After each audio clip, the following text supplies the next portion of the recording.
Excelente. Mais uma vez, bom dia, pessoal. Para quem não me conhece, meu nome é Teuan. A gente vai dar sequência no nosso curso de processo penal, um sábado de manhã, não é mesmo? Com uma classe cheia de guerreiros e guerreiras, valorosos estudantes. Não é. Pensei que era o outro colega chegando. E hoje, pessoal, a gente terminou no nosso último encontro falando sobre competência, falamos sobre prevenção, conexão, continência, identificação de competência, foro por prerrogativa de função, foro em matéria do local, foro material, foro territorial e etc. Em seguida, se não me falha a memória, o professor Sorge falou sobre provas e agora a gente vai falar sobre prisão e liberdade, tá bem? Dando seguimento, portanto, no nosso conteúdo de processo penal. A gente escolheu adotar a doutrina do professor Aury Lopes Jr. Se você vem seguindo a doutrina, você vai perceber que, na verdade, o conteúdo não está mais na ordem como vinha sendo. Se não me engano, depois de competência, vem processos incidentais. Essa é uma matéria um pouco menor, inclusive, que a gente vai tentar encaixar numa próxima oportunidade, tá bem? O tema de prisão e liberdade pra gente é bastante importante. Como eu já havia adiantado, talvez esse seja um dos principais conteúdos de processo penal para quem se propõe a prestar uma prova de defensoria pública, tá bem? Principalmente num contexto como o nosso, contexto brasileiro, em que já temos a quarta maior população carcerária, Jardel, nos encaminhando para a terceira, se é que já não somos a terceira, né? Isso considerando apenas a população estática, dentro de 31 de dezembro de cada ano. Se a gente considerar o fluxo de pessoas que entra e sai dentro do mesmo ano, mas que não é computado no censo penitenciário, talvez nos surpreenderíamos muito mais com o número de pessoas submetidas ao controle penal, tá bem? E que ingressaram em algum momento no sistema penitenciário. Ótimo. Essa matéria diz respeito exatamente a essas questões. Isso porque a gente tem hoje 41% da população presa em razão de prisão provisória, que é a matéria de hoje, tá? Os dados do CNJ, os dados do DPEM, nos apontam que 41% das pessoas presas sequer foram condenadas, sequer foram julgadas. O que significa dizer que as suas prisões são prisões cautelares, excepcionais, dotadas de uma provisionalidade, mas que representa quase que a metade do número de pessoas presas. Em alguns estados, chegando até 70%, que é um verdadeiro absurdo, né? E já nos demonstra aí um abuso da prisão provisória, da prisão cautelar, tá bem? Então, pessoal, o nosso roteiro aqui, Jardel, para a aula de hoje, é falar primeiro sobre as espécies de prisão, quais são as possibilidades de prisão que nós temos no ordenamento jurídico brasileiro, e aí a gente vai passar por algumas delas, algumas espécies específicas. Vamos falar sobre a prisão em flagrante, que para nós é muito importante. Também falaremos sobre a audiência de custódia, bola da vez, tema que está em alta, super recente e que também tem tudo a ver com defensoria pública. Em seguida falaremos sobre prisão preventiva, seus pressupostos e seus requisitos e todas as suas peculiaridades. E talvez aqui esteja o filé mignon, aquilo que mais nos interessa hoje. Quando poderá haver uma prisão preventiva? E quando não poderá? Quais são os critérios? Quais são os seus requisitos? Quais são os seus pressupostos de incidência? Tá bem? E por fim, pessoal, a gente vai falar sobre medidas cautelares diversas da prisão, que estão lá no artigo 319. Vai ficar faltando a gente falar um pouquinho sobre prisão temporária, e se der tempo, no final da aula, eu tento colocar algumas questões sobre a prisão temporária para nós, ou, a depender do nosso andamento, eu vou falando algumas coisas sobre prisão temporária, tá bem? E é basicamente esse o nosso plano de voo para esse nosso encontro sobre prisão e liberdade. Beleza, Jardel? Beleza, Ana Paula? Sim. Então vamos lá. Como sempre, pessoal, fiquem à vontade para me interromper. Meu e-mail está à disposição para quem quiser, pessoal do YouTube, contato@teuan.com.br. Será um prazer poder responder qualquer questionamento, corrigir qualquer equívoco e, portanto, aprofundar os nossos estudos juntos. Beleza? Ótimo. Pessoal, a primeira espécie de prisão que nos vem à mente é a prisão pena. É o cárcere, é a prisão satisfativa. É aquela prisão que decorre de uma condenação penal. É aquela prisão que significa a resposta do Estado pelo cometimento de um crime, que necessariamente só foi alcançada por meio de um processo, Jardel. Lembra que no nosso primeiro encontro a gente fixou o entendimento de que o processo é o caminho necessário para se alcançar uma pena? Essa pena prisão, a pena satisfativa, só poderá ser alcançada após o encerramento de um processo penal. E quando é que se encerra um processo penal? Quando é que o processo de conhecimento, aquele procedimento em que o juiz conhece dos fatos e decide sobre eles, quando é que este procedimento acaba? Ou absolutória, mas necessariamente transitada em julgado. O processo penal acaba, o processo penal de conhecimento acaba com uma decisão transitada em julgado. E o trânsito em julgado pode ocorrer na primeira instância, se ninguém interpor recurso. E o trânsito em julgado pode ocorrer na segunda instância, se da mesma maneira o acórdão não for atacado. E pode ocorrer também na terceira instância, no STJ, ou por fim no STF, depois de, por exemplo, recurso extraordinário, embargos de declaração, embargos infringentes. A pena prisão, a pena satisfativa, só existe, e esse é um conceito que não mudou ainda, muito embora tenha e esteja sendo muito confundido.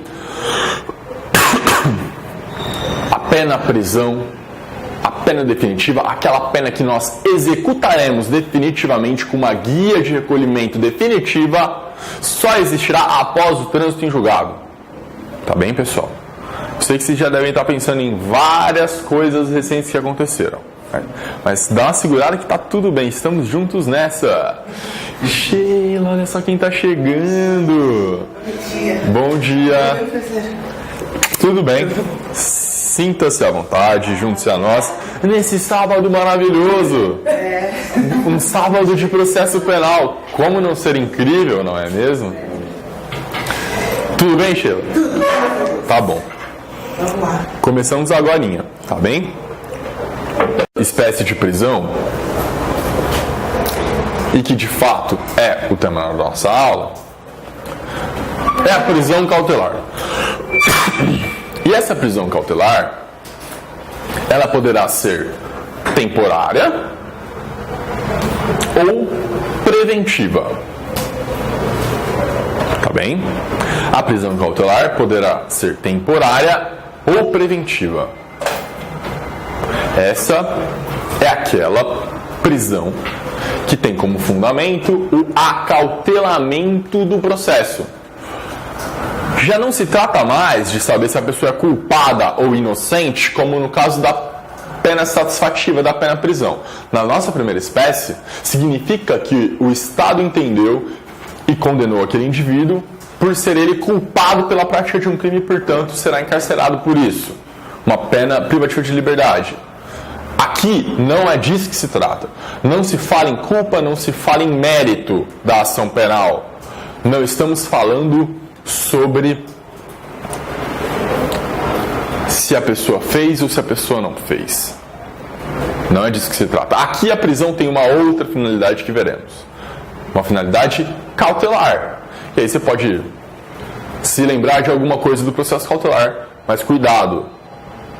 É diferente. Nós não temos, por exemplo, um processo cautelar no processo penal, assim como existe um processo cautelar no processo civil. O que temos no processo penal são medidas cautelares, pessoais ou reais. E dentre essas medidas cautelares, pessoais, temos a prisão cautelar, que poderá ser temporária ou provisória. Show de bolas? Muitas pessoas, e uma parte considerável da doutrina, acaba também classificando a prisão em flagrante como prisão cautelar. Porém, pessoal, esse é um entendimento que necessariamente deverá ser superado, conforme falaremos adiante quando tratarmos de prisão em flagrante. A prisão em flagrante não é uma prisão cautelar, simplesmente porque, Sheila, esta prisão não perdura no tempo. A prisão em flagrante tem natureza pré-cautelar, porque necessariamente em até 24 horas o juiz deverá decidir se concede a liberdade provisória com ou sem fiança, ou se, sendo caso de acautelamento processual, vai lá e aplica uma das medidas cautelares do artigo 319 e, sendo elas insuficientes, é que passaria a aplicar-se uma prisão preventiva. Portanto, a prisão em flagrante, diferentemente do que já foi no passado, não perdura no tempo, tendo uma natureza pré-cautelar. Inclusive, qualquer do povo poderia conduzir em flagrante alguém até a autoridade policial, não é mesmo? Ótimo. Existia também, pessoal, uma antiga espécie de prisão cautelar. E por que cautelar?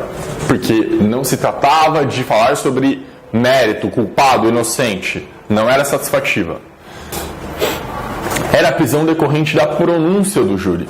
Acabado o rito da primeira fase do procedimento bifásico, necessariamente, por força legal, o antigo artigo 408, parágrafo 1º do CPP, permitia uma prisão automática, uma prisão decorrente de pronúncia, independentemente de sua necessidade e adequação. E essa prisão decorrente da pronúncia do júri, Ana Paula, foi extinta, foi revogada, não está mais presente no artigo 408, parágrafo 1º. Isso porque, num processo penal democrático, num processo penal que é pautado pela liberdade como regra do Estado Democrático de Direito, não é possível se falar em prisão automática. O que é automático no Estado Democrático de Direito é a liberdade. E a prisão, enquanto última ratio, deve sempre ser excepcional e jamais automática, devidamente fundamentada por decisão jurisdicional, por decisão judicial, garantindo a sua jurisdicionalidade, com fundamentação que demonstre a necessidade de adequação, conforme determina o artigo 93, inciso 9 da Constituição. Portanto, se você puder levar uma coisa aqui desse nosso encontro de hoje, nesse sábado maravilhoso, em 18 de novembro de 2017, leve nos seus coraçõezinhos que não há prisão automática na democracia. O que há automaticamente na democracia é a liberdade. Isso serve da mesma maneira para o caso de sentença penal condenatória recorrível. Se a regra da liberdade não existe, prisão automática, assim como foi revogada a possibilidade na pronúncia no rito do júri, também não podemos falar em prisão automática no caso de sentença penal condenatória recorrível. A pessoa respondeu ao processo em liberdade, porque essa é a regra na democracia. Sobreveio uma sentença penal condenatória. E para muitas pessoas isso até gera um desconforto, principalmente para quem não é do direito. O senso comum não entende, a mídia não entende. Fulano foi condenado a 9 anos e 6 meses e não foi... Bom dia, Jorge. E não foi preso. Teve um exemplo recente, vocês conhecem alguém que foi condenado a 9 anos e é muito famoso? E não foi preso, essa pessoa não foi presa. Por que essa pessoa não foi presa? Porque a regra é a liberdade e não existe prisão automática. Se a pessoa respondeu ao processo em liberdade, significa que não havia os elementos de cautelaridade necessários. E se não sobreveio novos fatos que justificassem essa prisão, a mera sentença penal condenatória também não autoriza uma prisão automática, assim como no caso que havia previsão no júri, tá bem? Não há prisão automática, seja por pronúncia, seja por sentença penal recorrível, ou seja por acórdão condenatório recorrível. Do que estamos falando, Ana Paula? Da famigerada execução antecipada da pena. Em fevereiro de 2016, foi julgado o habeas corpus 126.292. E eu conheço o escritório que fez esse habeas corpus. Ela é de Ribeirão Preto, uma querida amiga minha, a doutora Maria Cláudia Seixas e a doutora Nayara Seixas. A jurisprudência do STF, até fevereiro de 2016, rechaçava qualquer possibilidade de execução antecipada da pena. E o paradigma era uma decisão do ministro Eros Grau de 2009. Mas no julgamento do HC 126.292, houve uma viragem jurisprudencial. E essa possibilidade foi autorizada pelo STF. A prisão automática, a prisão antes do trânsito em julgado, portanto. Uma prisão que não diz respeito ao mérito, já que ainda há recurso. Uma prisão que decorre simplesmente do acórdão de segundo grau.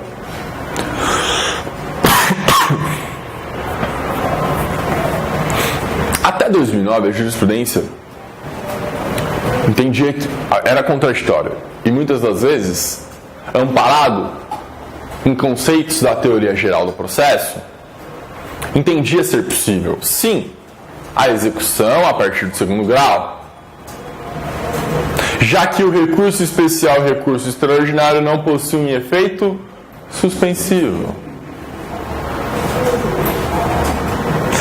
Mas acontece, Sheila, que estamos falando de processo penal e de direito fundamental à liberdade, que é a regra na democracia. E o efeito suspensivo da teoria geral do processo, aplicada à teoria dos recursos, não diz respeito àquilo que trata, por exemplo, o artigo 5º, inciso 57 da Constituição Federal. O princípio da presunção de inocência ou não culpabilidade. Se ninguém será considerado culpado até o trânsito em julgado de sentença penal condenatória, como é que eu posso dizer o contrário disso? Portanto, uma prisão decorrente de condenação em segundo grau é uma prisão automática, incompatível com a democracia e foi fortemente criticada por muitos professores e doutrinadores que, quando virou a jurisprudência, atacaram essa posição do STF. E o que eu preciso dizer, pessoal, é que o julgamento do HC 126.292 foi uma decisão incidenter tantum. O que significa que não é vinculativa. É um precedente, assim como tantos outros, que não foi reconhecido, por exemplo, a repercussão geral. Não se tratava de ação de controle concentrado, de constitucionalidade. Não se tratava de recurso substantivo transformado em objetivo, por meio da repercussão geral, ou de recurso repetitivo, se fosse na STJ. Nada desse precedente obrigaria a vinculação da jurisprudência nacional. Mas, estranhamente, Jardel, todos os tribunais passaram a aplicar esse entendimento punitivista. Imediatamente, o Tribunal de Justiça de São Paulo começou a expedir mandado de prisão, muitas das vezes, Sheila, após a sessão de julgamento, quando sequer o acórdão havia sido publicado, quando sequer os embargos de declaração haviam sido opostos no segundo grau, esgotando a jurisdição do segundo grau, portanto. E o Tribunal de São Paulo, por exemplo, começou a expedir mandado de prisão, e algumas câmaras ainda o expedem. Tudo bem. Se é possível a execução antecipada da pena após a condenação em segundo grau, isso só será possível após o esgotamento da jurisdição de segundo grau. Ao menos isso.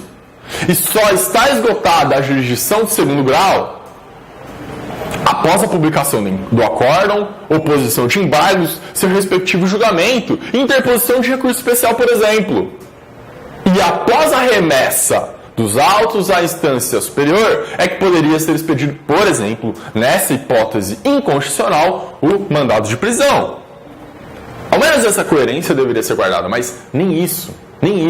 Há câmaras no TJSP que expedem o mandado de prisão antes da publicação do próprio acórdão do segundo grau. Logo após a sessão de julgamento, e eu já vi isso. Em seguida, pessoal, foi proposta uma ação direta de constitucionalidade. Uma ADCOM, uma ADC. Uma, se eu não me engano, foi pelo PEN e outra foi pela OAB Federal, que inclusive o professor Lenny Streck assinou a peça, pedindo para que fosse declarado a constitucionalidade do artigo 283, se não me falha a memória, do Código de Processo Penal, que espelhava o artigo 5º, inciso 57, e que em momento algum constou do julgamento do HC 126.292 de São Paulo. E na medida cautelar dessa ADC, é preciso dizer que o mesmo entendimento fixado no HC 126.292 foi repetido. Mas ainda assim, trata-se de uma medida cautelar e não de mérito de ação de controle de constitucionalidade. E mesmo antes disso, toda a jurisprudência nacional já tinha se alinhado a um precedente incidente, entretanto, e não vinculativo. Olá, tudo bem? O que significa dizer que a jurisprudência tende muito mais a seguir precedentes punitivos do que precedentes liberatórios, como foi o caso nessa semana do HC 118.281, não me lembro, depois eu vou confirmar, em que o STF, também numa habeas corpus incidente, entretanto, numa decisão, um caso qualquer, mais um precedente, fixou entendimento de nulidade absoluta quando for descumprido a formalidade, a regra do artigo 212 do Código de Processo Penal, da ordem de inquirição das testemunhas. Esse precedente benéfico e que garante um juiz espectador dentro de um sistema acusatório, eu duvido que será amplamente acolhido como foi o HC 126.292. Veremos, espero estar enganado, mas não tenho muitas esperanças. Pois é. E com relação, pessoal, ainda falando um pouco mais sobre o HC 126.292, logo em seguida, uma chuva de críticas muito bem fundamentadas, que aí eu aconselho que vocês se familiarizem com todas elas, Logo em seguida, começaram a surgir estudos e preocupações com relação ao caos que poderia, mais uma vez, enfrentar o sistema penitenciário nacional. A mudança de entendimento do STF, de acordo com essa matéria da Conjur, poderia antecipar 50 mil prisões por ano. Estamos falando de 50 mil prisões a mais a cada ano. Isso porque o nosso sistema penitenciário já vinha crescendo numa taxa de 575% desde 1990. A taxa de crescimento de 1990 a 2014, se eu não me engano, que são os últimos dados, foi de crescimento de 575%. Agora imaginem vocês a aceleração desse crescimento com esse novo entendimento. O STF pode mandar para a cadeia milhares de pessoas na tarde desta quarta-feira. A corte decide se quem foi condenado em segunda instância começa a cumprir pena mesmo podendo ser declarado inocente depois. E o problema, pessoal, é exatamente esse. Imaginem vocês, aquela pessoa que nunca ofereceu risco ao processo, que, portanto, não tinha razão alguma para que tivesse contra si uma prisão preventiva decretada, mas que acaba sendo condenado em segundo grau e vai presa. E logo na instância superior, no STJ ou no STF, é absolvido. A indenização do Estado. De R$2.000? Não paga nem... Não paga, né? Até ganha, mas não é. Isso, né? A julgar pela quantidade de pedidos de habeas corpus recebidos pelas cortes máximas em Brasília, o número atingido é da ordem de 50 mil pessoas por ano, que passariam a ter de aguardar presas a análise de seus recursos. O número de réus condenados em segundo grau, que hoje aguardam em liberdade julgamento de recursos no STF e STJ, é incerto, mas se todos os impetrantes de HC nessas cortes hoje estivessem nessa situação, os estados teriam de arcar com 1,1 bilhão a mais, anualmente, com custeio de presos. E vejam vocês como as coisas são, né? Deixa eu ver se está no próximo. Depois a gente vai ver um dos argumentos, né? Para a revisão do entendimento. Esse entendimento que mudou, até 2009 era de um jeito, de 2009 a 2016 era de outro, e de 2009 a 2016 era o jeito certo, constitucional, presunção de inocência até o trânsito em julgado. Em 2016, em fevereiro, o HC 126.992 mudou, virou jurisprudência. Mas agora, nesse momento, parece que já há nova maioria no STF para rever o entendimento do HC 126.292. Essa matéria aqui, 22 de agosto de 2017. Os sinais de que o STF pode rever a prisão após a condenação em segunda instância. Ministro do Supremo Gilmar e Celso de Mello. Ao mudar a regra sobre o momento em que o condenado deve começar a cumprir pena, o STF mexeu com um assunto de intenso debate. E aí a matéria traz as novas posições que os ministros estão apresentando. Inclusive, recomendo que vocês leiam o Nexo, é um jornal muito legal. Dentre as opções que temos, né? Da mídia, o Nexo faz um serviço, ao menos, um pouco mais independente. A posição do STF está, novamente, prestes a se modificar. E aí, pessoal, teríamos, mais uma vez, uma viragem jurisprudencial sobre a mesma matéria em menos de 8 anos. O STF terá mais de 4 posições sobre a mesma matéria, qual seja a possibilidade de prisão antes de sentença penal condenatória transitar julgado, em menos de 8 anos, Sheila.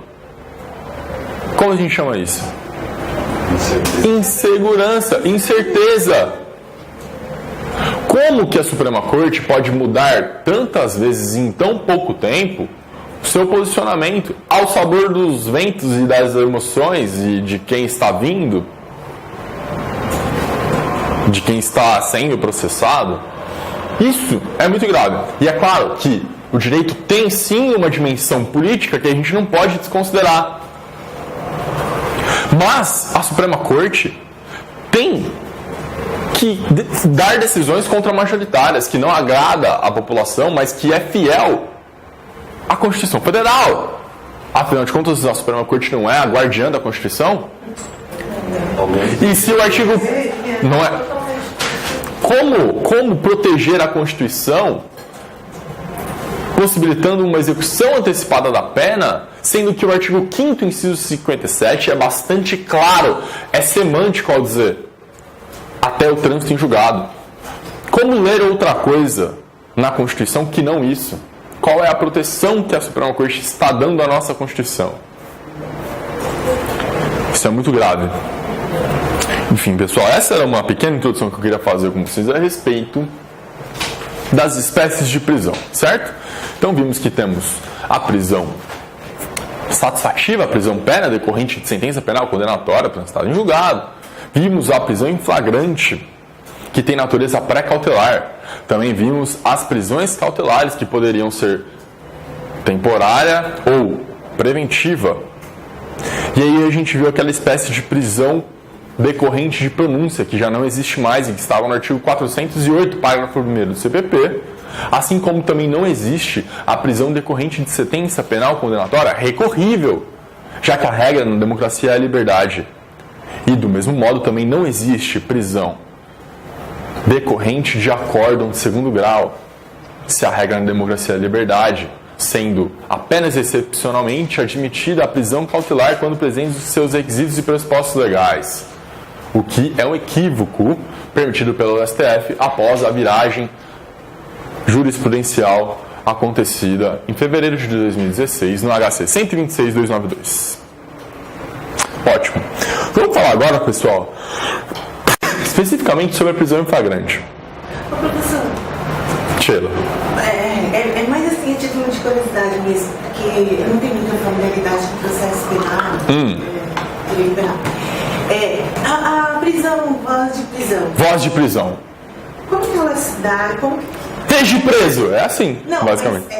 Eu conduzo a pessoa à delegacia e aí se faz abertura de inquérito policial. Pois é, vamos falar sobre os flagrantes, as espécies de flagrante.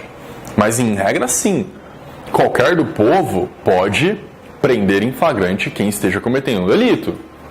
O que as pessoas fazem no mundo real é segurar o ser humaninho, trancar ele em algum lugar e ligar para a polícia. E aí vem a polícia militar em regra. Mas nada impede que essa pessoa, esse cidadão que prendeu alguém em flagrante pela prática de um delito, juntamente com mais uma testemunha ou duas, vá e conduza esse indivíduo que estava em flagrante até a autoridade policial. Quem é a autoridade policial? É a autoridade da polícia judiciária, o delegado de polícia. Os flagrantes todos devem ser encaminhados perante a autoridade policial, que no caso é o delegado de polícia daquela circunscrição. Certo? Em regra, quem faz isso é a polícia militar, mas não há impedimento que um cidadão o faça também. Mas as pessoas acabam chamando a polícia militar para que o condutor, juntamente com seu colega de farda, que são as principais testemunhas do processo criminal, apresentem a ocorrência para o delegado. Show?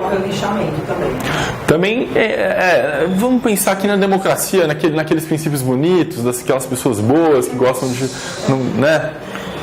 Mas infelizmente tem acontecido muito, né? Os linchamentos públicos.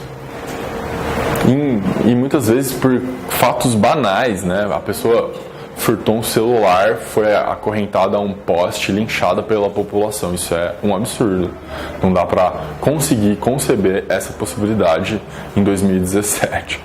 Mas acontece. Pessoal, como eu estava dizendo, a prisão em flagrante foi reclassificada. A prisão em flagrante tem natureza pré-cautelar. Evelyn, né? Não, Érica, desculpa. Érica. A prisão em flagrante foi reclassificada porque ela não mais perdura no tempo.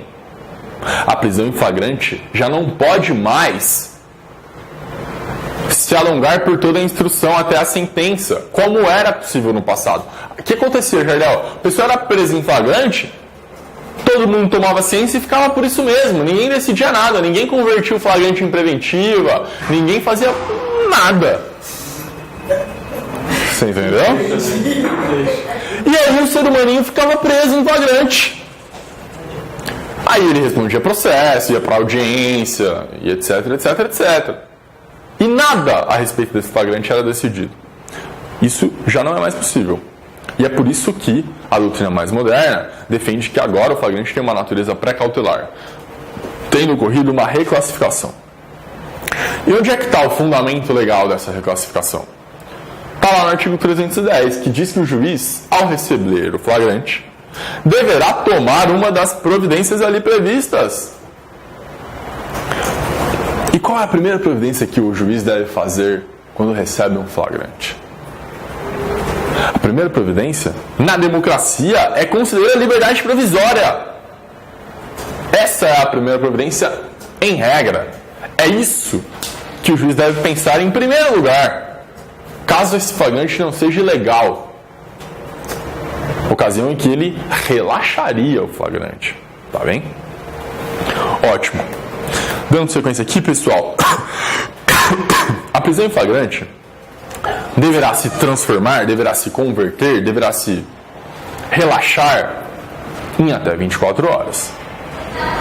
Ninguém mais pode ficar preso em flagrante por mais de 24 horas. Isso no nosso mundo ideal, né, pessoal? Isso no mundo em que as instituições estejam funcionando da melhor maneira possível, né?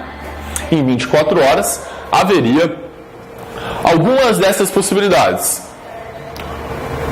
Primeiro, flagrante é ilegal. Eu dei voz de flagrante por um fato atípico. Eu dei voz de prisão em flagrante para alguém que não estava em flagrante. Nenhuma das hipóteses de flagrante do artigo 302 do CPP. Nesse caso, o que o juiz deverá fazer é relaxar o flagrante, já que este flagrante é ilegal. Bom, o flagrante não é ilegal, está formal e materialmente em ordem. O que deve fazer o juiz? Em até 24 horas. Não consigo relaxá-lo, mas eu posso considerar a liberdade provisória, porque essa é a regra, com ou sem fiança. E se forem aqueles crimes apenados com até 4 anos, a própria autoridade policial pode e deve arbitrar a fiança quando o caso. E aí, adiantando o item 5.3, se a pessoa presa tem a seu favor concedida a liberdade provisória mediante recolhimento de fiança, ela obrigatoriamente deve ser posta em liberdade. Inclusive, essa é uma tese institucional da Defensoria, com fundamento no artigo 350 do CPP, se não me falha a memória. Ninguém pode ficar preso por não ter dinheiro para pagar a fiança, porque isso seria uma prisão por dívida. Ótimo. Não era caso de considerar a liberdade provisória, porque havia ali periculum libertatis e fumus commissi delicti, o que nos demonstra a possibilidade de acautelamento, a necessidade de acautelamento processual. E se eu preciso acautelar o processo, se eu preciso de medidas para tutelar o processo, eu preciso primeiro verificar se não é caso da incidência das medidas cautelares diversas da prisão, as medidas cautelares do 319. E não é que são medidas alternativas. A alternativa é a prisão, a última alternativa. A regra são as medidas do 319. E aí, apenas quando essas medidas não se mostrarem suficientes para o acautelamento processual, é que poderá ser decretada uma prisão preventiva. Portanto, para a gente chegar lá numa prisão preventiva, não é tão fácil como as decisões judiciais nos fazem parecer. Beleza, pessoal? E tudo isso, é óbvio, tem que ser sempre muito bem fundamentado. Beleza. Aqui estão as espécies, Sheila, de flagrante. É o que está lá no artigo 302 do Código. Não tem muito segredo. A gente vai encontrar essa conceituação em qualquer manual de direito processual penal. Flagrante próprio ou perfeito? Érica, é aquele flagrante em que o agente está cometendo a infração ou acabou de cometê-la. A gente vê o flagrante, a gente vê a chama. O professor Auri traz uma expressão do professor... Puta, agora me falhou o nome dele. Não sei se é o Calamandrei ou o Carnelucci. Que a flagrância decorre da chama que está queimando. Você vê o flagrante. Essa chama pode ser uma brasa que acabou de se queimar ou estar ainda em chamas. Essa é a metáfora do flagrante. A gente consegue ver o delito, tá bem? E aí, pessoal, esse também é aquele caso do flagrante em perseguição. Pode ser que você acabou de ver a pessoa cometendo um delito e ela tentou se evadir, tentou fugir. E você passa a persegui-la, ou a polícia passa a perseguir essa pessoa. Essa pessoa está em flagrante próprio, em flagrante perfeito. Ah, mas o delito já aconteceu, essa perseguição está se estendendo por algumas horas, ou dias até. Não tem problema. Não tem problema porque a flagrância foi perseguida. Esse flagrante foi dado continuidade a ele. E aí, é claro, algumas pessoas vão dizer, só há flagrante próprio após perseguição se o agente não é perdido de vista. Não, né, pessoal? O cara virou uma esquina, tá todo mundo atrás dele e a polícia foi, não viu, ele pulou um muro e aí foi pego na outra rua por outro policial. Flagrante próprio. Ah, mas perderam de vista. Flagrante próprio, tá? É isso. A segunda espécie de prisão em flagrante é o flagrante impróprio, imperfeito ou quase flagrante. A pessoa é perseguida logo após pela autoridade ou qualquer pessoa em situação que se faça presumir ser o autor. Aqui já não temos a certeza de que ele de fato cometeu aquele delito, não foi visto cometendo ou logo após cometê-lo.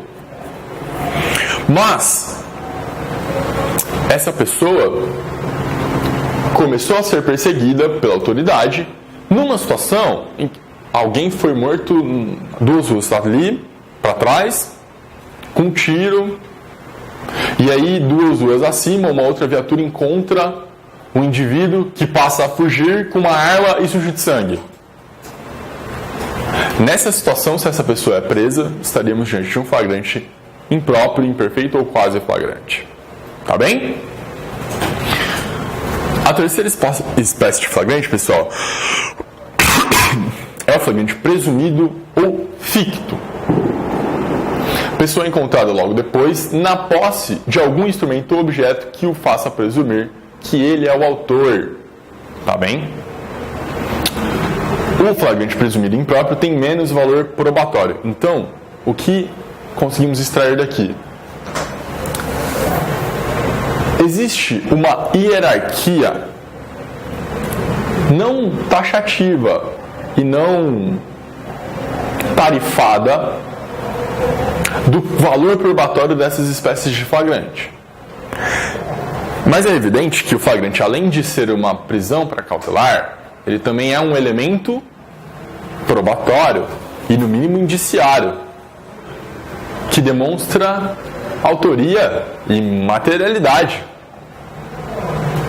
A prisão em flagrante, quase sempre, escancara a autoria e materialidade. Quase tudo que você precisa está no flagrante. E é por isso que o flagrante próprio ou perfeito tem um conteúdo probatório, uma carga valorativa probatória maior do que o impróprio e o presumido ou ficto.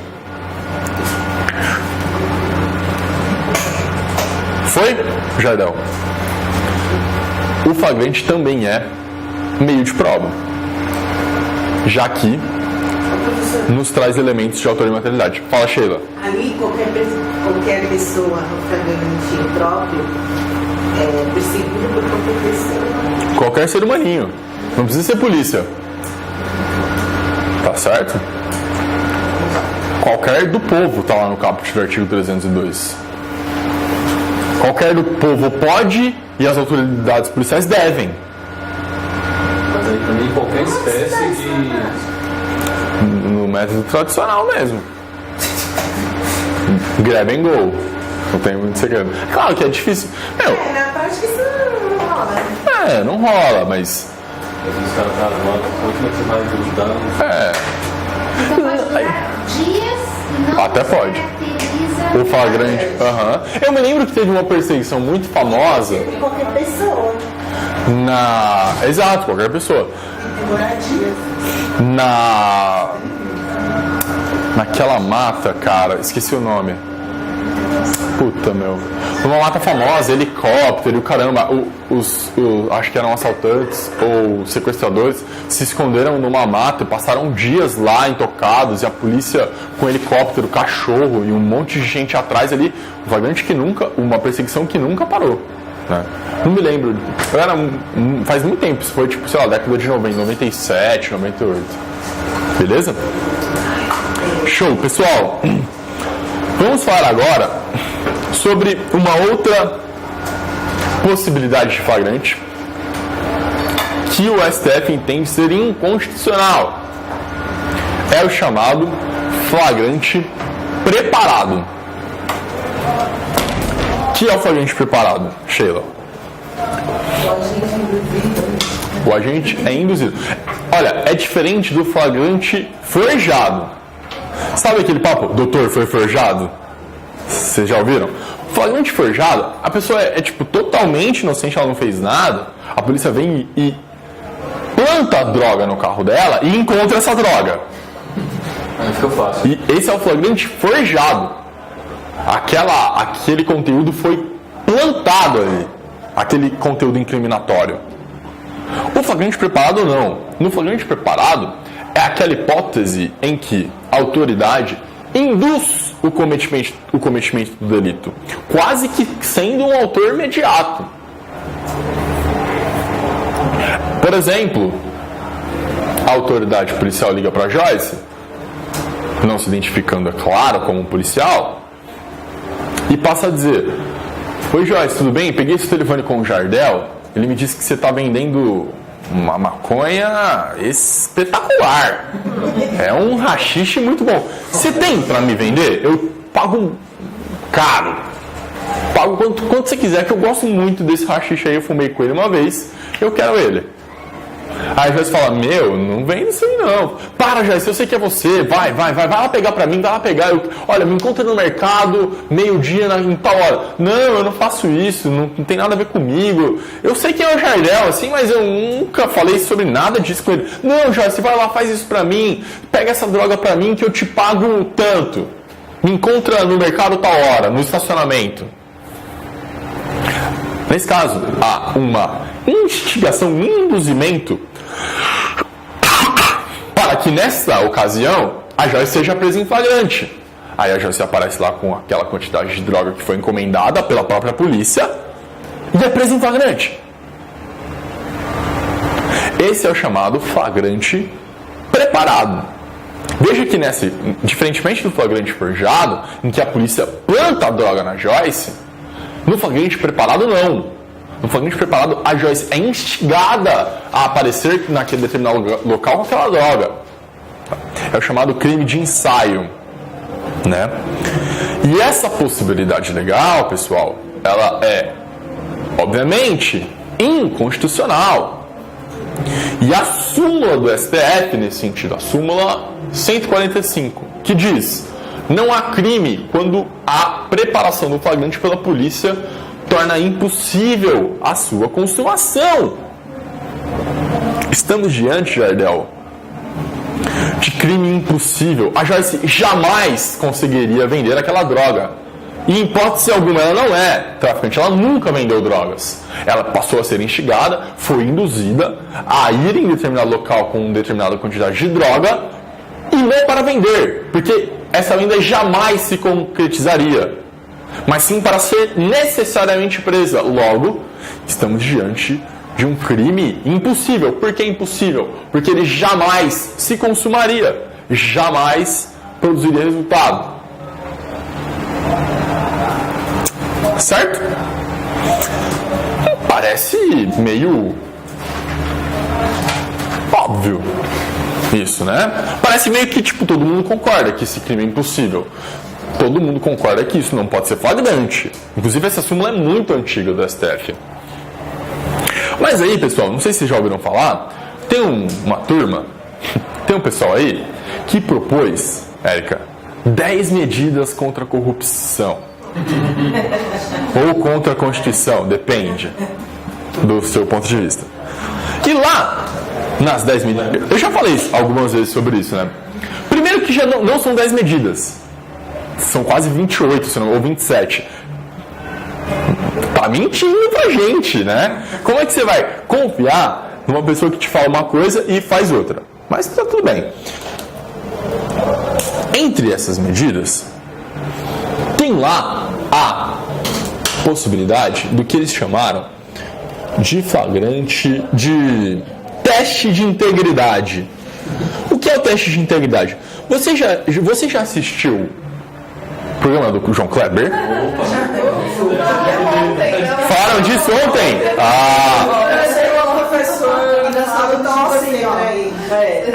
Vocês estão muito conectados, hein? Não, pois é, processo penal. É porque, gente, teste de fidelidade, poderia ser, ó, poderia sim ser teste do João Kleber, mas tá lá. Uma das medidas propostas pelo MPF, e é pelo MPF, viu, pessoal, não caiam nessa de que é um projeto de iniciativa popular, tal. Lobby do Ministério Público Federal, com objetivos políticos. Tá lá no artigo 1º e 2º, que falaram disso ontem, né? O que o professor falou? A mesma coisa. Gente, teste de integridade. Os testes de integridade consistirão na simulação de situações sem o conhecimento do agente público, com o objetivo de testar sua conduta moral e predisposição para cometer delitos contra a administração pública. Pessoal, predisposição para cometer crimes?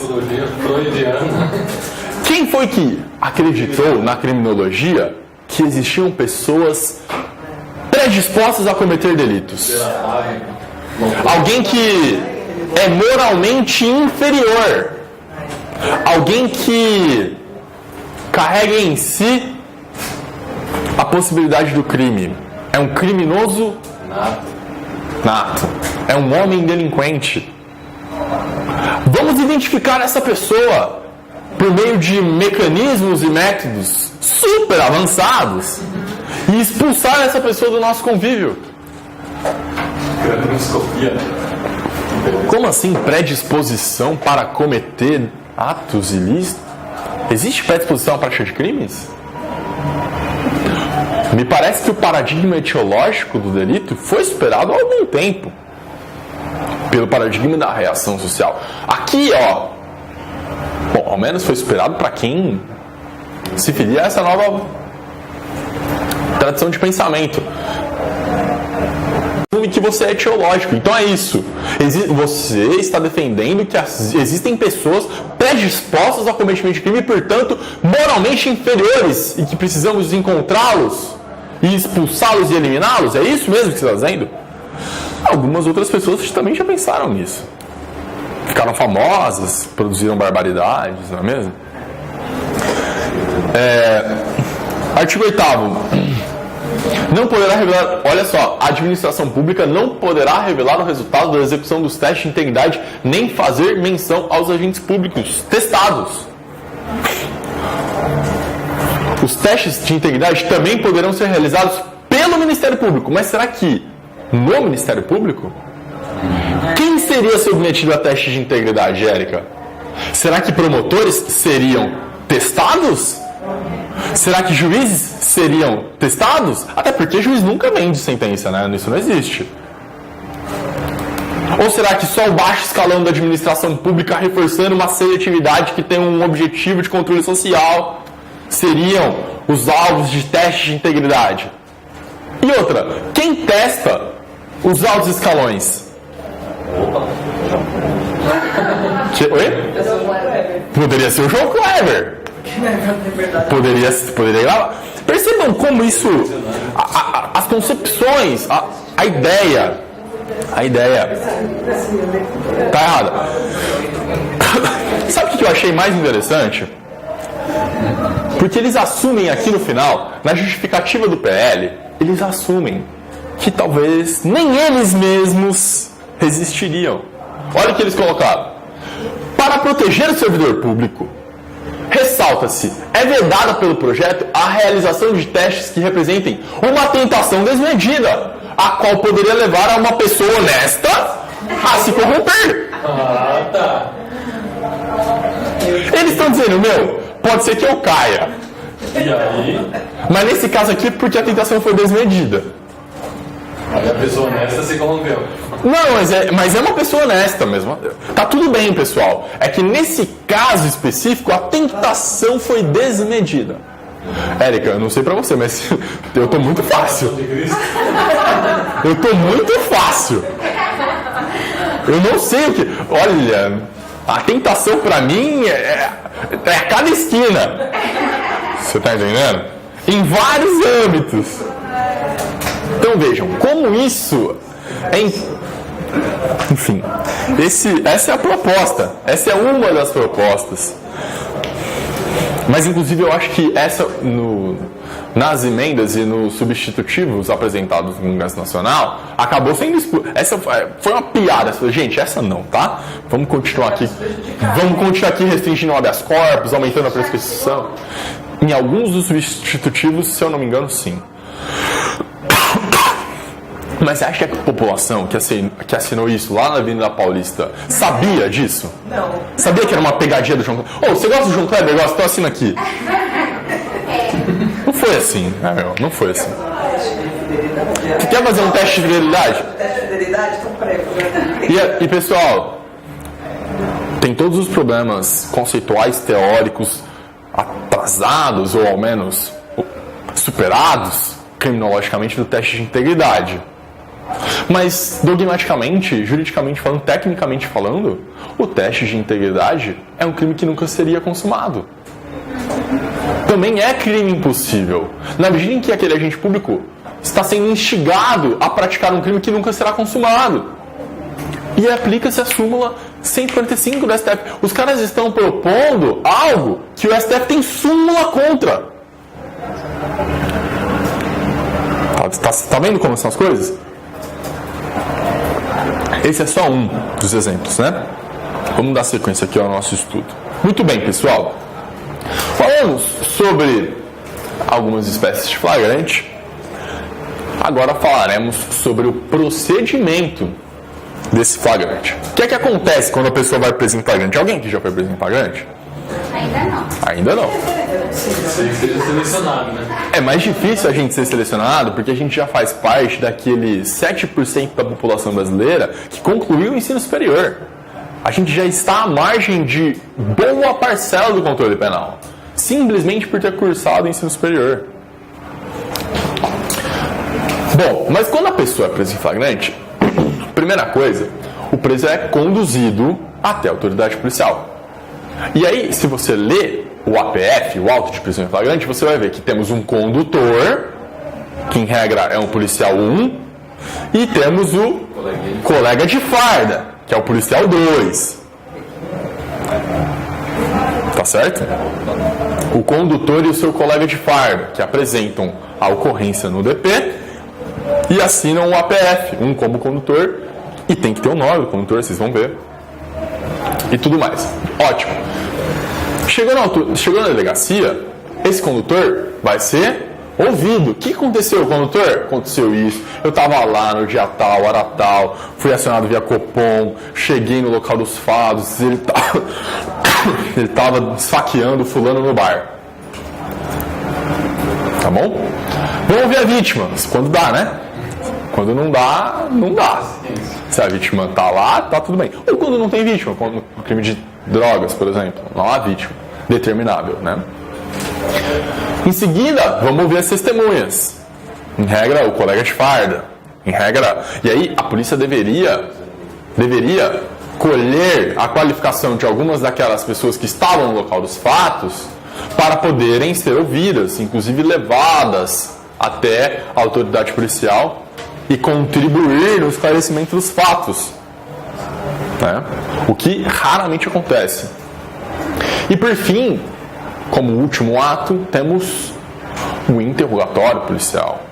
O momento em que a pessoa presa em flagrante poderá exercer seu direito de autodefesa negativo, mantendo-se em silêncio, que não poderá ter nenhum prejuízo a si. E eu dei essa risadinha porque essa semana teve uma juíza em Leme, eu mandei no grupo, não sei se vocês viram, que já presumiu culpa mesmo. Se o cara ficou em silêncio é porque ele é culpado, porque o inocente clama pela injustiça que lhe é cometida. É engraçadíssimo. Mas a Constituição diz o contrário disso. Não pode prejudicar o acusado do seu silêncio. E daí? Aqui na minha vara... Tipo assim, daí quem manda sou eu, né? É mais ou menos isso. Saiu na conjura essa matéria. Muito bem. O interrogatório é o último ato e temos que garantir o seu direito ao silêncio. E isso jamais poderá ser considerado algo negativo. Em seguida, pessoal, será expedido nota de culpa. A nota de culpa significa que ele é culpado? Não. A nota de culpa é um documento previsto no Código de Processo Penal que vai ter algumas informações a respeito do flagrante. Por exemplo, a tipificação daquela conduta, em qual artigo do Código Penal ou da legislação extravagante a pessoa presa em flagrante supostamente está em curso.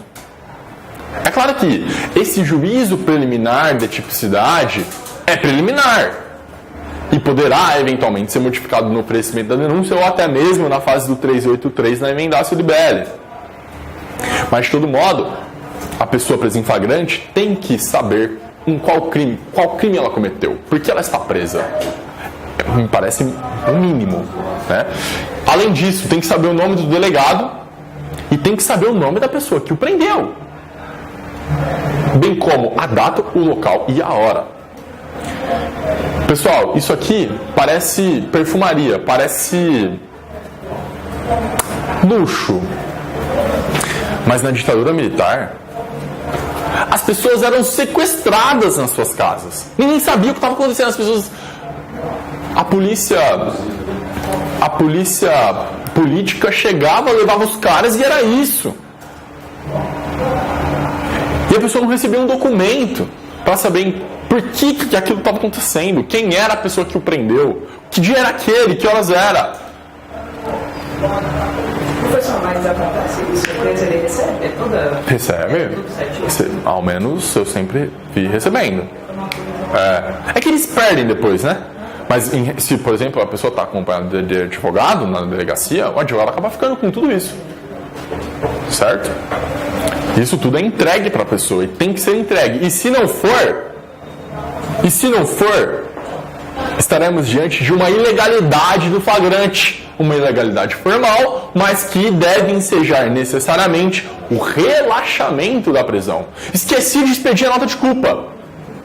O problema é meu, Sheila? O problema não é meu. Estou metendo um habeas aqui, contra o delegado de polícia, a autoridade coatora, para o magistrado relaxar esse flagrante. Tá bom? Eu não sei em que crime eu fui em curso. Eu tenho que saber, eu tenho esse direito. Tá bom?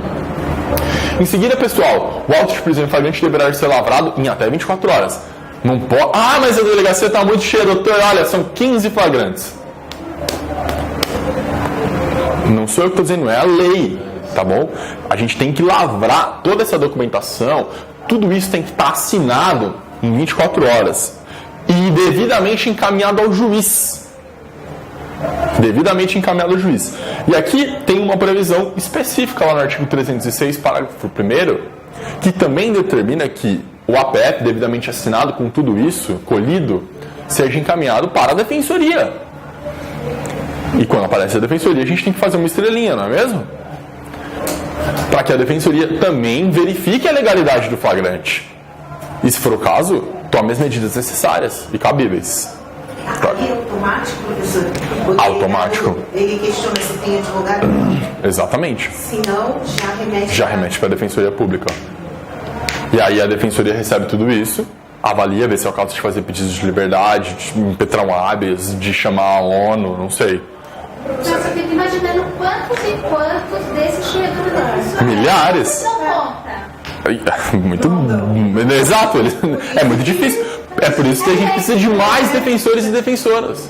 Professor, mas por isso que eles estão querendo colocar um defensor em delegacia? Seria um dos motivos? Seria esse também ou não? Também seria esse. E mais que isso. É interessante isso, deixar um defensor? Acho que aí, né? Claro!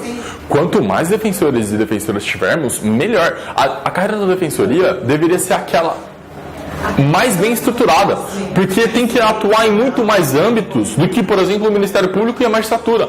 O magistrado vai atuar naquela fase judicial, quase em regra, quando não por provocação da autoridade policial, o Ministério Público na fase preliminar. Mas o defensor tem que atuar ostensivamente algumas vezes na fase de investigação preliminar, inclusive orientando o preso em flagrante a falar ou não falar no seu interrogatório. Mas aí foi o que eu achei interessante, né? Ter um dativo lá. Um dativo não, tem que ter defensor. Não vai Vai suprir, então. Tem que ter um defensor em cada uma das delegacias, seria o melhor dos mundos. Claro que isso está muito distante ainda, principalmente aqui em São Paulo, que a defensoria só existe há 11 anos, né? Mas seria o melhor dos mundos. Beleza, pessoal.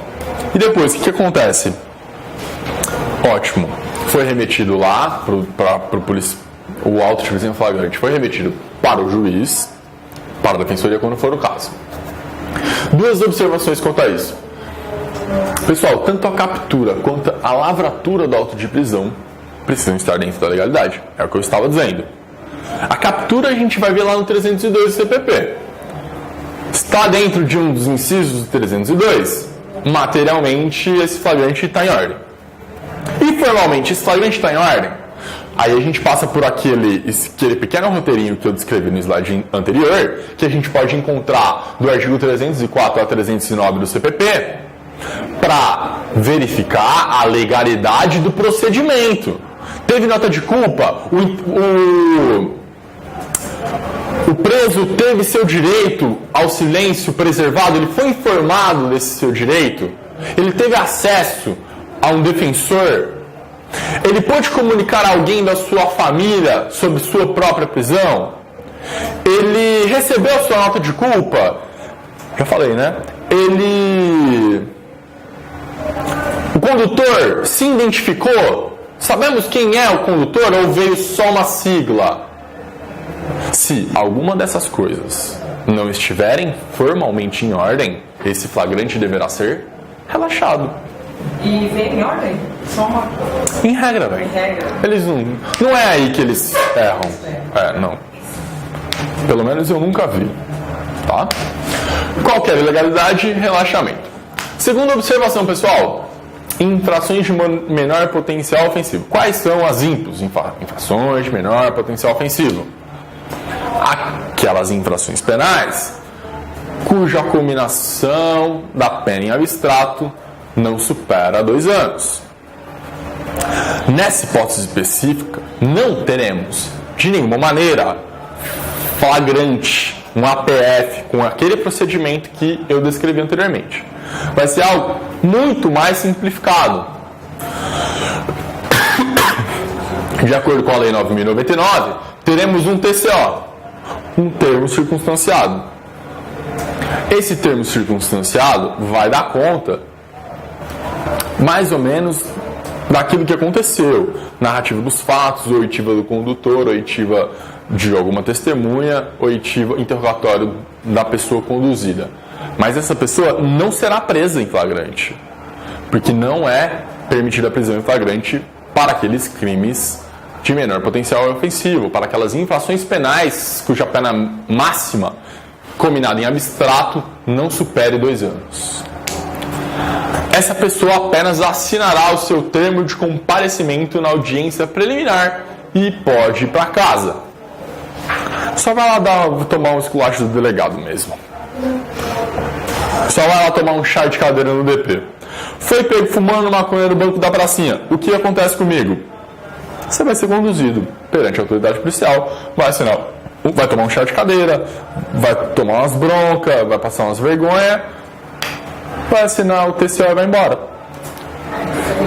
Mas acho que tem um negócio que eu vi no manual que fala o seguinte: se o acusado recusa assinar o termo circunstanciado, ele pode ter decretado a prisão em flagrante?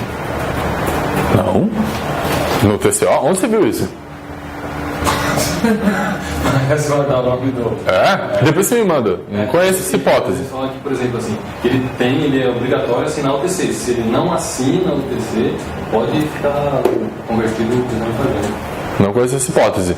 O que poderia ser feito? A pessoa se recusa a assinar o TCO, 2 testemunhas assinam no lugar dela. Fulano, eu já vi isso. O cara não vai assinar. Eu me recuso a assinar porque eu sou um preso político. Porque vocês me perseguem por isso ou aquilo. Eu vou assinar nada. Será porque ele não estaria cometendo um outro crime lá da autoridade policial, desobediência, de repente? A desobediência só é cometida quando não há a possibilidade de outro crime, né? Ou o que não importa em exercício de direito. Por exemplo,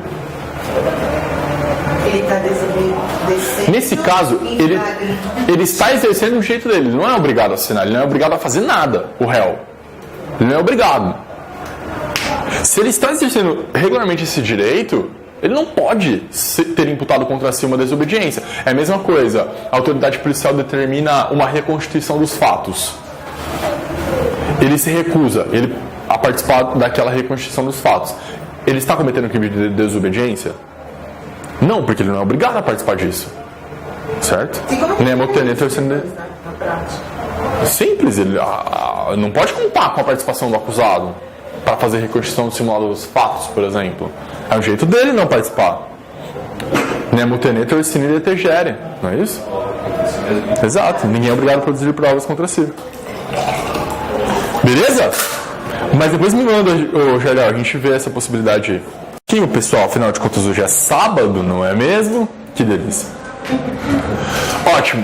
O que acontece com esse auto de prisão em flagrante que chega lá na mão do juiz?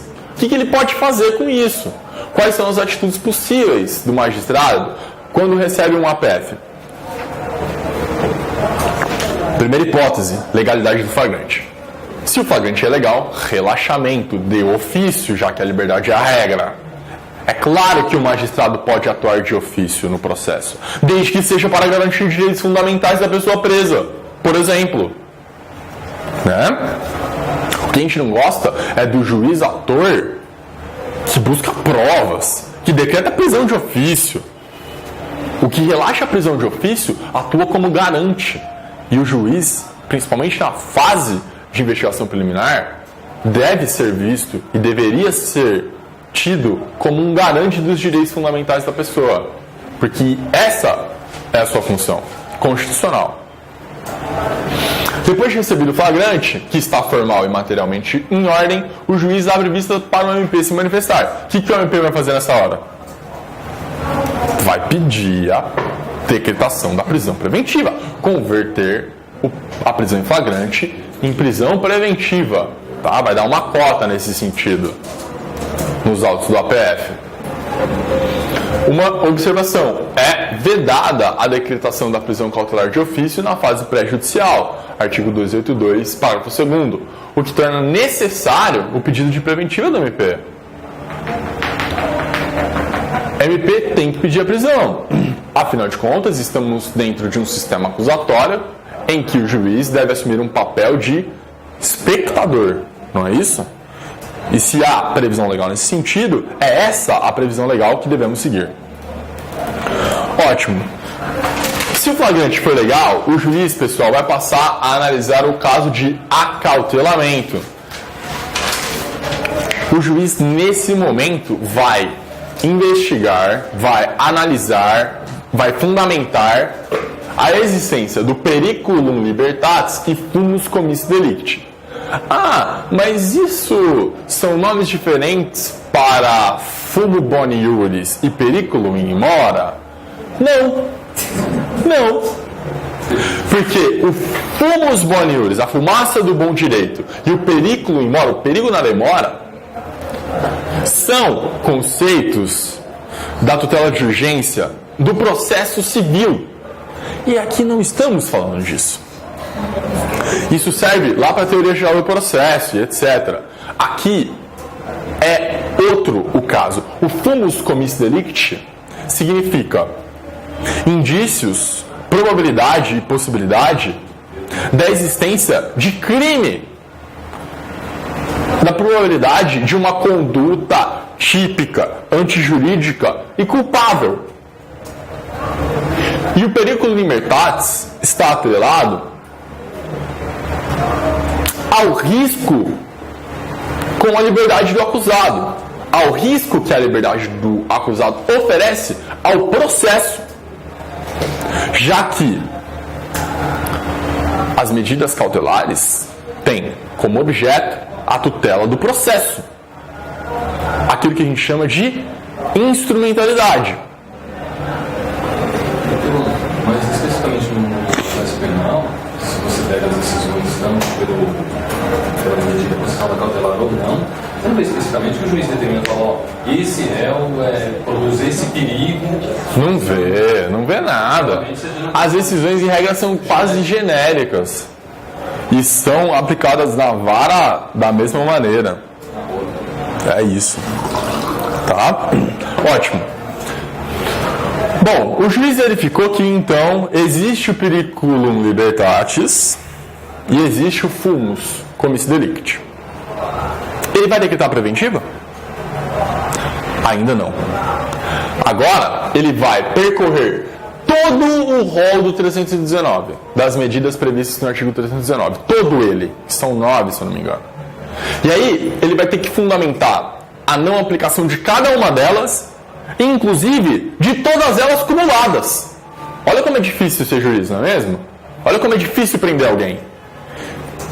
Antes de decretar uma prisão preventiva, o magistrado vai ter que ir lá no artigo 319 vai dizer: o monitoramento eletrônico nesse caso não será possível e não produzirá os efeitos de acautelamento necessários a este processo, porque o acusado operava na bolsa de valores com valores imobiliários, o que, portanto, um monitoramento eletrônico apenas isoladamente permitiria com que tivesse acesso às suas ferramentas e continuasse a praticar o delito. Enfim, risco de reiteração, enfim, é isso, mais ou menos, que os magistrados deveriam fazer quando percorressem cada uma das medidas do 319. E, inclusive, mais de uma acumulada.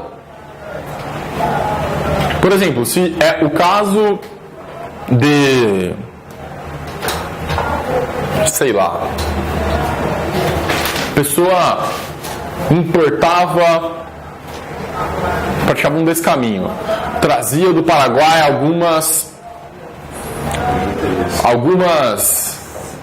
alguns produtos sem a declaração do respectivo imposto, sem ilidindo algum tributo. Basta que a gente impossibilite a sua saída da comarca de São Paulo. Olha, você vai ter que comparecer ao fórum 2 vezes por semana, terça e quinta. E você também vai usar monitoramento eletrônico. Como é que ele vai continuar praticando o crime de trazer coisas do Paraguai? Já não dá mais. Eu tenho que toda segunda e terça e quinta no fórum e ainda estou com tornozeleira. Não precisa prender esse cara. Você entendeu? É isso. É o caso concreto que a gente vai ter que percorrer todas as medidas do 319. Ótimo. Apenas quando não for suficiente as medidas do 319 e que exista o periculum libertatis e o fumus commis delicti, é que o juiz poderá decretar a prisão preventiva. E o que acontece, em regra, Ana Paula, é que os juízes dizem: deixe de aplicar as medidas do artigo 319 diante da ineficácia do Estado em sua fiscalização. Portanto, decreta a prisão preventiva. Se a gente Esse é o contrário, né? Eficiente, quem paga é o réu. É ônus? Esse ônus tem que ser pago com a liberdade do réu? A ineficácia do Estado, a ineficiência do Estado em fiscalizar aquelas medidas cautelares do artigo 319 é fundamento idôneo para permitir a decretação de prisão preventiva? Sendo que seria o caso de aplicar medidas do 319? Fundamento inidôneo. E eu já subi com alguns habeas nesse sentido e perdi todos. Tá? Mas eu já vi muitas vezes essa frase específica. Deixe de aplicar as medidas cautelares do artigo 319 diante da ineficiência do Estado em sua fiscalização. Sendo assim, decreta a prisão preventiva. Esse é o despacho padrão. Ótimo, pessoal. Vamos dar mais uma sequência aqui.